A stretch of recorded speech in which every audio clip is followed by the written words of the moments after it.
Thank you so much for inviting me, and thank you very much. I think I could actually leave now because I've learned so much. And the three key words that I'm going to take with me tonight, it sticks in my mind as one, community, my word, collaboration, and then time and comfortable. I don't know why, but it gets stuck in my mind. Thank you very much. I'm not a founder, but there are many rewards if you start your own company and business. But there are also many challenges. There are many external factors that can influence your decisions and your actions. But mostly important for me tonight are the internal factors. And for me, the most important one is emotion. I believe everything we do in life, we do it to protect ourselves emotionally. And this is true from even before birth. Many people may say, no, it's physical survival. Survival of the fittest, like Darwin said. I don't really think so. Why would a mother sacrifice her own life for a child? Why would you start a business or a company? Because you want to have success. I think partly it's because how you are going to feel if you don't do it.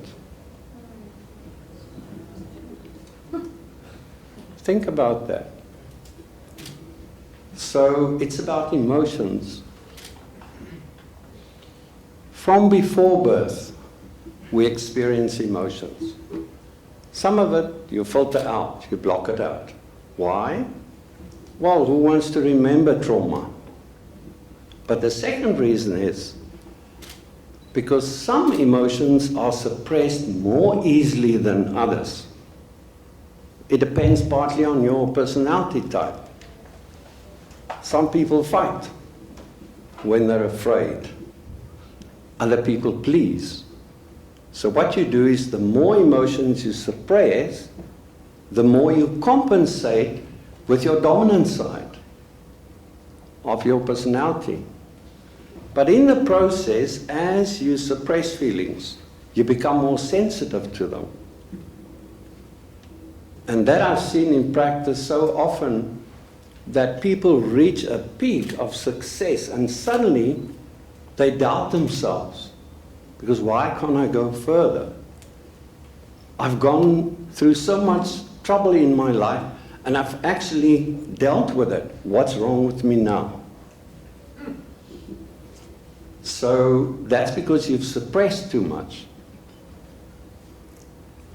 That's what anxiety does to you, because anxiety is nothing else than the effect of suppressed feelings. The more you suppress feelings, the more sensitive you become. Hypersensitive. Too happy. Too sad. Too angry.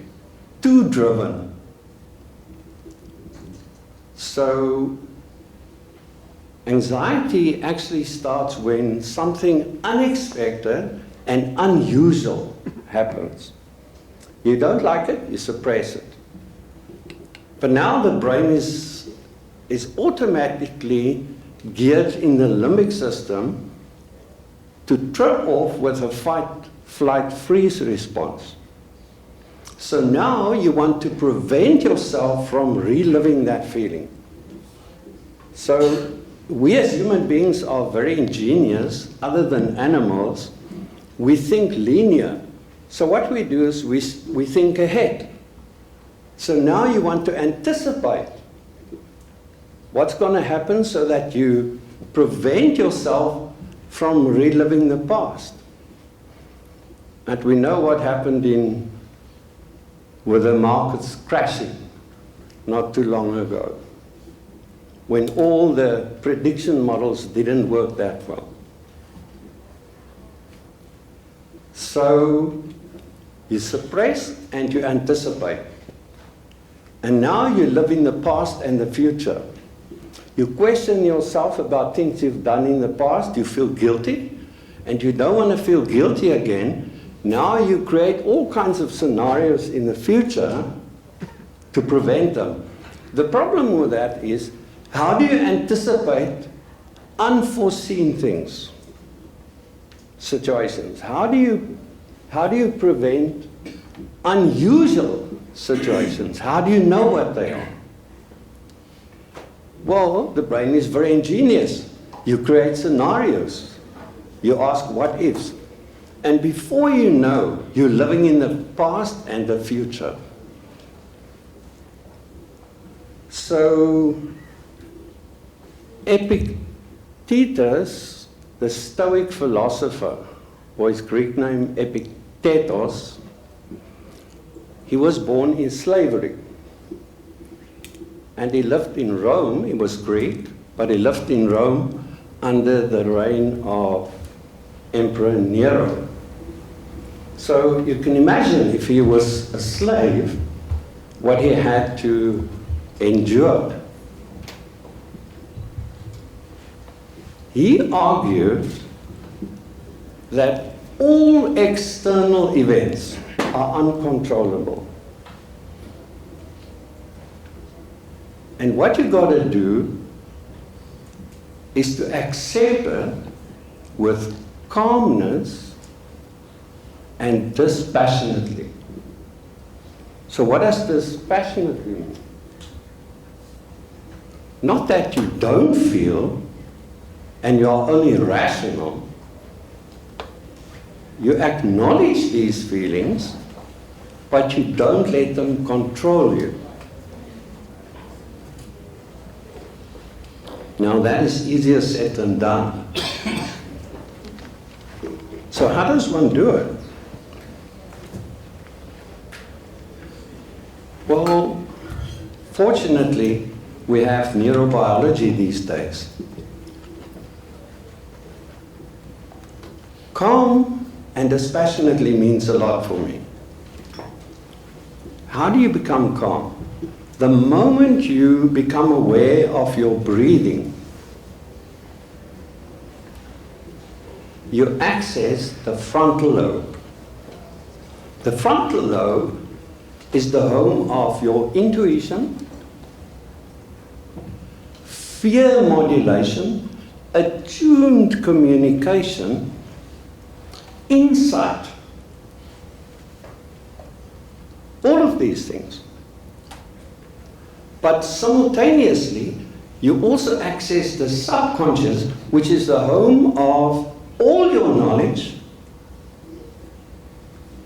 your talents, your experience, all of these.